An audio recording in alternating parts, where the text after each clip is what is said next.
Fala, turma, sejam bem-vindos a mais um Novo Mundo Podcast. Dessa vez, por um milagre da natureza, eu não estou gravando esse podcast de madrugada. Estou gravando à noite, mas não estou gravando ele de madrugada.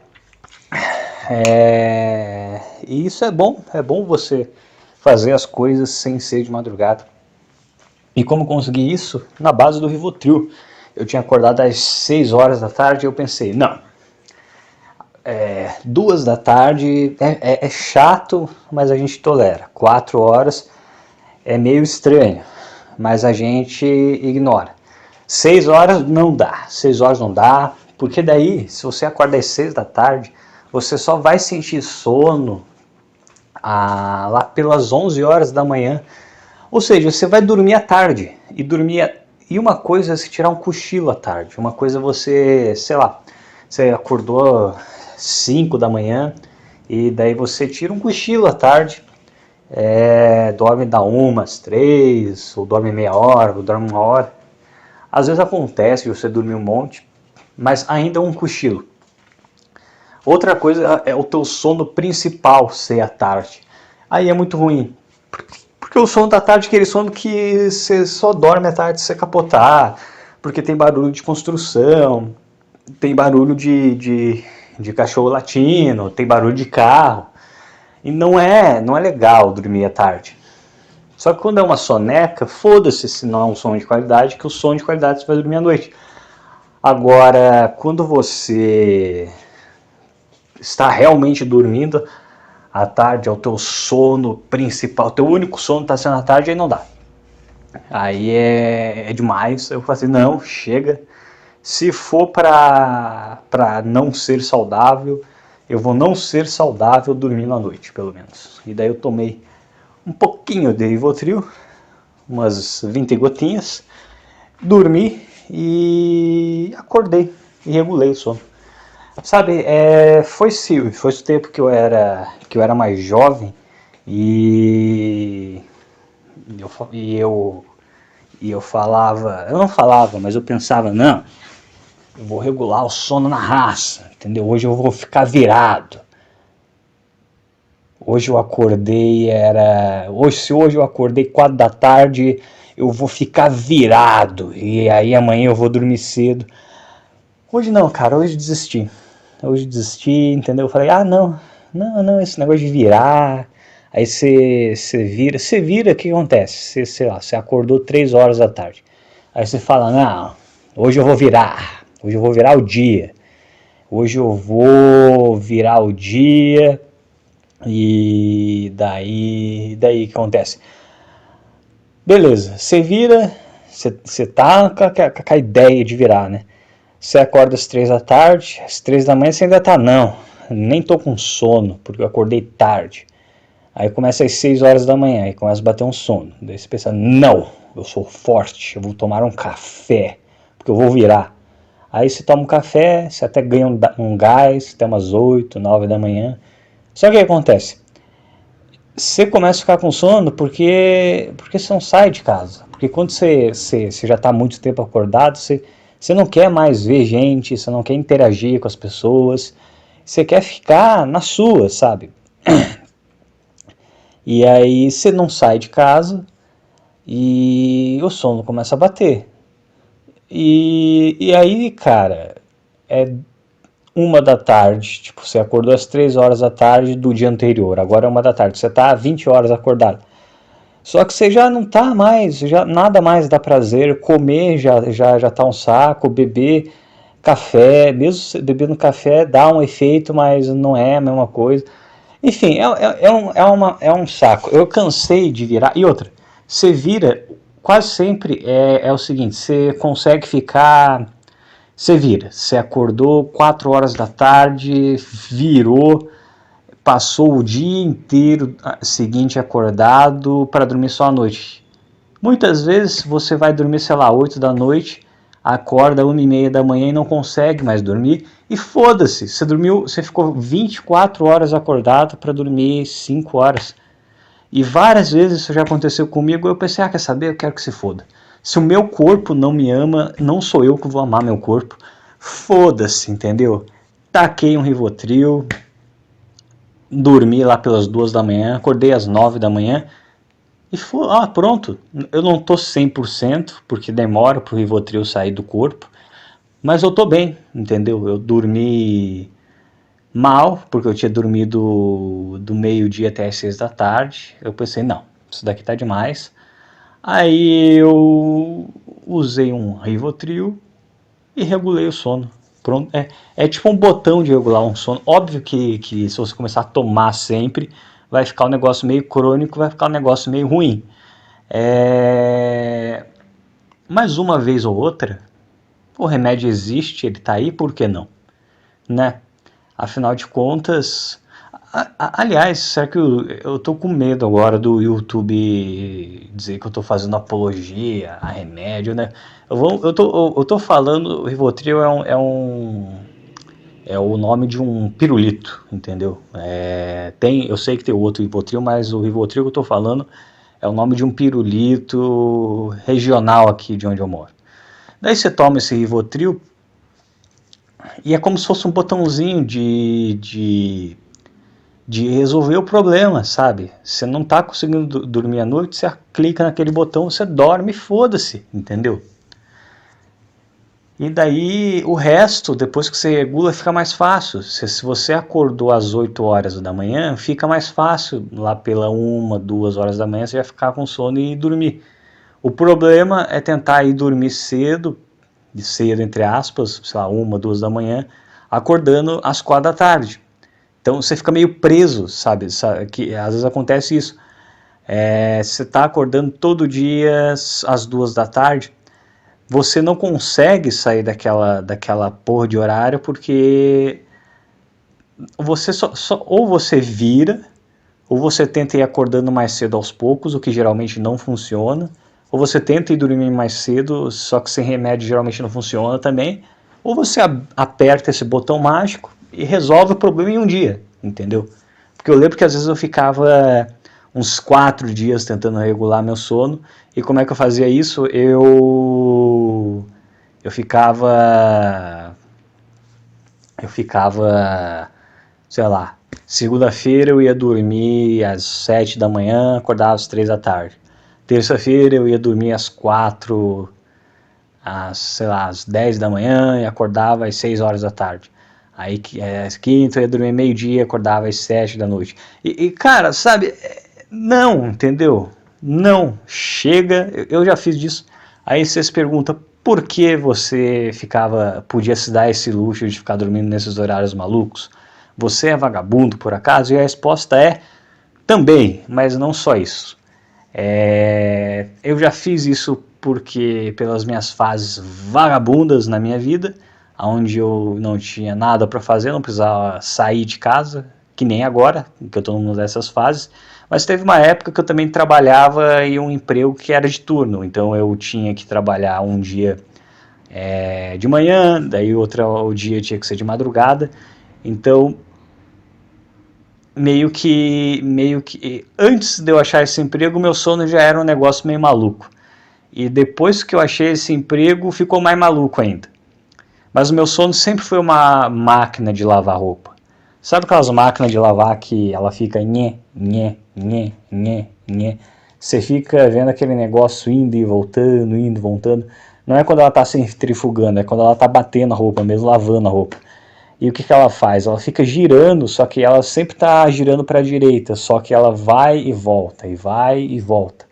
Só que nesse vai e volta, ela sempre está indo um pouquinho mais à direita. Esse é o meu ciclo de sono, entendeu?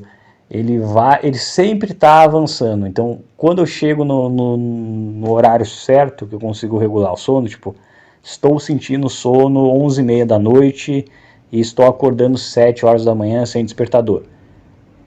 Aí no dia seguinte eu sinto sono meia-noite e meia e acordo às 8 da manhã. E no outro dia eu sinto sono 1h30 da manhã e acordo às 9. Então, até quando o sono está regulado, ele vai desregulando aos poucos. E quando eu vejo que ele está desregulado demais, aí eu só acelero um pouquinho mais esse processo. Só que isso é muito chato e eu cansei. Então eu apertei esse botão do tarja preta e foda-se. Até porque até os 25 anos eu nunca usei nada de remédio. Passou dos 26, o cérebro já está formado, então, foda-se, entendeu? Mas é isso aí, e é por isso que eu já estou conseguindo gravar esse podcast em um horário, entre aspas, mais normal. Deu errado, está dando errado, né, o processo do, eu ia falar o processo do Ivotril, o processo da Ripple e do Bitcoin. Eu achei que eles iam dar um salto, eu achei que eles iam dar uma rompida para cima, e eles começaram a cair com uma força descomunal. E é isso, tá caindo, não caiu, não derreteu de uma forma horrível, mas derreteu bastante, foi de 30 mil para 25 mil, eu achei que iria subir de 30 mil para talvez 40 mil, e agora eu não sei se essa tese do blockchain Becker ainda está correta, eu não sei se ele ainda vai defender essa tese do preço subir e depois mergulhar, ou ele vai abandonar isso e vai falar, rapaziada, realmente vai cair, é isso aí. Eu não consegui ver as últimas lives, mas pelo visto, dessa vez, incrivelmente, os nacionais acertaram, o Augusto Bacchus acertou. E eu não estou triste, porque eu tenho bala na agulha, eu tenho uma boa quantidade de dinheiro para colocar ainda. Caso o mercado resolva sangrar agora, eu tenho uma grana em cripto, mas a maior parte do dinheiro não está em cripto. Então, se sangrar agora, sangrar pra caralho, eu tenho bala na agulha para comprar. E é isso aí.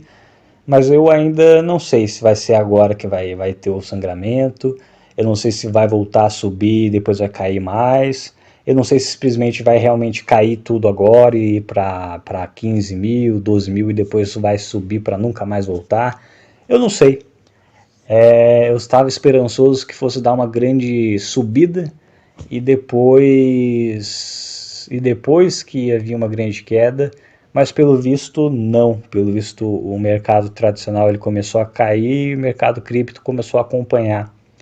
O mercado cripto ele virou uma mão do mercado tradicional. Em 4 minutos parece aconteceu toda a queda, ou seja, acabou, não é mais um mercado descentralizado. Em teoria é um mercado descentralizado, mas na prática são as mesmas pessoas com dinheiro que controlam o mercado, e essas pessoas também têm dinheiro e são essas pessoas que controlam o mercado tradicional. Então as pessoas elas comemoram quando uma BlackRock da vida entra no mercado cripto, só que eles não entendem que eles colocando a maior parte do dinheiro deles, eles ganham o poder de manipular o preço do negócio. E a maioria das pessoas que está no mercado não está no mercado porque acredita na ideia do Bitcoin, porque acredita na liberdade, está pelo dinheiro, está para comprar barato e vender caro, está porque todo mundo sabe que quem comprou Bitcoin em 2011, hoje quem comprou, sei lá, pagou 20 reais de Bitcoin em 2011, hoje está milionário, é por isso que as pessoas entram. E eu incluso também, eu não tô cagando para essa ideia de liberdade, acho legal, mas não é por causa disso que eu entrei no mercado, que eu aprendi a mexer nisso, foi por causa do dinheiro. E agora o dinheiro, o Bitcoin está nas mãos, literalmente está nas mãos das grandes corporações. Afinal de contas, eles têm a maior parte dos Bitcoins. Se eles vendem a maior parte desses Bitcoins, o preço despenca. Se eles compram, o preço sobe, ou seja, eles têm o poder de decidir se o preço do negócio vai subir ou vai cair. E a maioria das pessoas que compram e vendem Bitcoin, elas são muito interessadas em saber se o preço vai subir ou vai cair. Então é uma forma deles manipularem as pessoas, né? Manipular o afegão médio que tá lá para ganhar uma grana. entendeu? Ele tá lá para ganhar uma grana, só que a verdade é que, por mais que existam todas essas análises técnicas e tudo mais, no fim das contas é uma grande parte de manipulação, entendeu? Se certos caras com muita grana decidirem que o preço vai subir, o preço vai subir, e se esses caras decidirem que o preço vai cair, o preço vai cair e acabou. Eu acho que o último respiro de descentralização, aonde quem tinha o poder de decidir o preço do Bitcoin era o varejo, foi 2017, que lá realmente era o varejo que decidia de fato o preço do Bitcoin, porque as grandes instituições ainda não estavam levando muito a sério, não estavam entrando no mercado. E é por isso, eu acho que naquela época as bolhas do Bitcoin, quando ele chegava naquelas bull runs, elas eram muito mais agressivas e muito mais agudas, porque se você for ver bem, é exatamente assim que é o comportamento da manada das pessoas. Você pega lá a bull, você pega lá a bull run de 2013, 2017, você vê no gráfico que é quase umas agulhadas para cima. Em questão de meses o negócio subiu 3.000%, 10.000%. Em 2017 é a mesma coisa. Em 2021 já não foi tanto, porque as instituições elas deixam o mercado mais quadrado, mais artificial. Tanto que se você for ver bem essas últimas...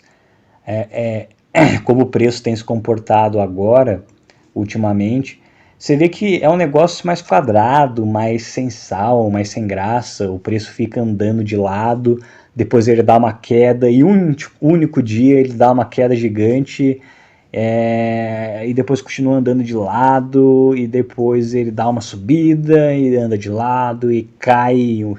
Só que não é uma coisa tipo, ele começa a subir um pouquinho, aí sobe mais, que nem era, por exemplo, 2017, por exemplo, ele começou a subir, se você pegar o gráfico de 2017, ele estava lá, estava subindo, começou a subir mais rápido, começou a subir, subiu com tudo e depois caiu com tudo, ou seja, todo mundo quis comprar porque queria ganhar dinheiro fácil. Quem já tinha comprado pensou, vou vender, quero dinheiro, e aí começou a cair, quando começou a cair mais, todo mundo pensou, vou vender, não quero perder dinheiro, e pronto, você tem lá um fiapo, basicamente, você tem lá uma agulha no gráfico. Em 2013 também foi assim, aconteceu, só que foi em 2 vezes, mas foram 2 agulhadas para cima. Em 2021 já não foi assim, entendeu? Não foi uma agulhada.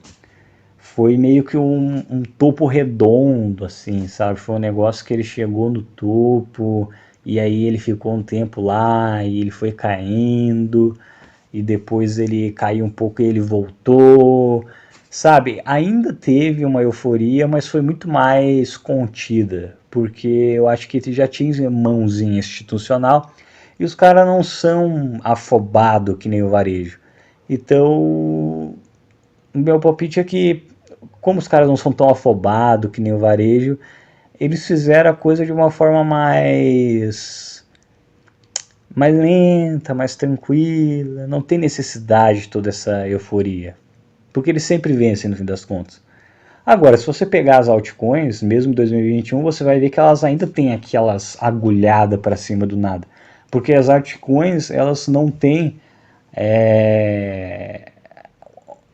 as grandes instituições investindo. Então o varejo ainda opera, o varejo e uns espertão querendo dar golpe, opera livremente nas altcoins. Então lá a coisa ainda é mais brutal porque é mais orgânico. E uma bolha mais orgânica é assim, todo mundo quer do nada, e daí quando todo mundo decide que agora é hora de sair, começa o efeito de manada, e quando você vai ver no gráfico, tá aquela agulha lá. E faz tempo que o Bitcoin já não faz dessas, porque até esse último movimento que teve nesses dias foi uma manipulação. O preço andava a mesma há semanas, e do nada ele cai de 30 mil para 26 mil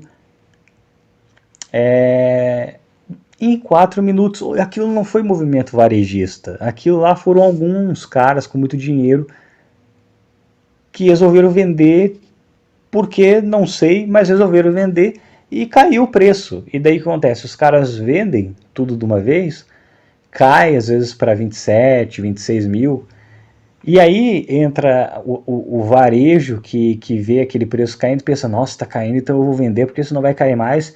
Então começa caindo nos 26, aí o varejo começa a vender também, cai para 24, cai para 23.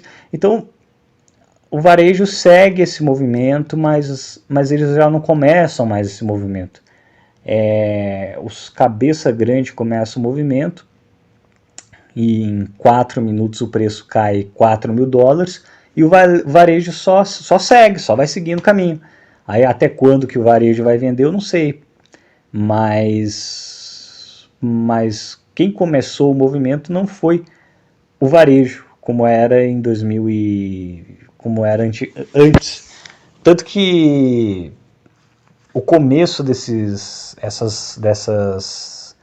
essas últimas grandes variações de preço, inclusive até naquele colapso da FTX que foi ano passado, você vê que é assim, o preço está paradão, em um dia cai, aí fica paradão por mais umas 3 semanas, aí um único dia sobe um monte, ou em 2 dias sobe um monte, fica parado, fica andando de lado, né, por mais um tempo, aí dá, sabe, é um gráfico quadrado, entendeu?